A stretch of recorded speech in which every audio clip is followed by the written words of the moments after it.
نحييكم مشاهدينا إلى فترة إخبارية من ساعتين. سنبدأ ساعتنا الأولى من تطورات اليمن، حيث وجه الحوثيون نيرانهم باتجاهين: الضالع وتعز، التي استخدموا فيها الرصاص الحي ضد المحتجين، وقتل الانقلابيون الحوثيون نحو 8 يمنيين وأسقطوا عشرات الجرحى من المحتجين ضدهم في تعز.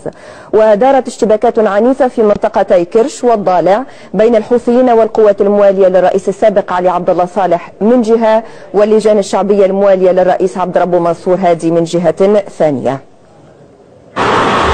الحشود الكبيرة لقوات الرئيس الشرعي عبد ربه منصور هادي والمعززة باللجان الشعبية والعائدين إلى السلك العسكري من المبعدين قسرا من أبناء الجنوب.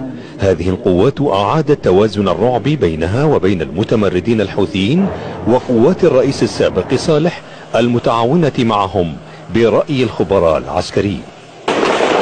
أولى المواجهات اندلعت صباحا بعد محاولة تقدم للمتمردين صوب منطقة كرش الحدودية، والتي واجهت مقاومة عنيفة أجبرتها على الانسحاب بعد تلقيها خسائر في الأرواح والعتاد واستسلام كتيبة دبابات بعد محاصرتها من قبل قوات الشرعية واللجان الشعبية الجنوبية بقيادة العميد جواز. وفي الضالع لقي عشرات المقاتلين المتمردين الحوثيين مصرعهم على يد قبائل الضالع بعد كمين نصبوه في منطقة الوبح.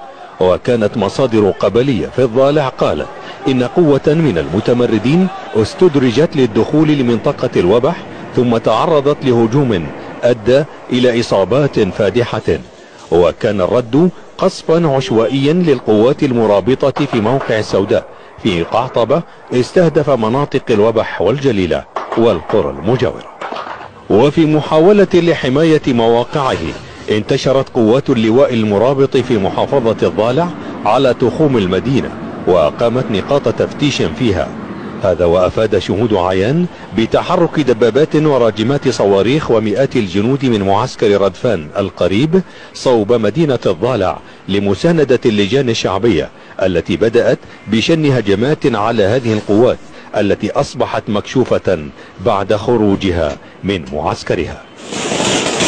وإلى تعز، حيث سقط قتلى وجرحى من المتظاهرين السلميين بعد إطلاق المتمردين الحوثيين الرصاص عليهم.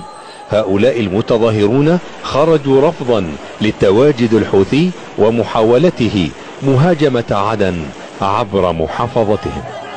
عادل اليافعي، الحدث.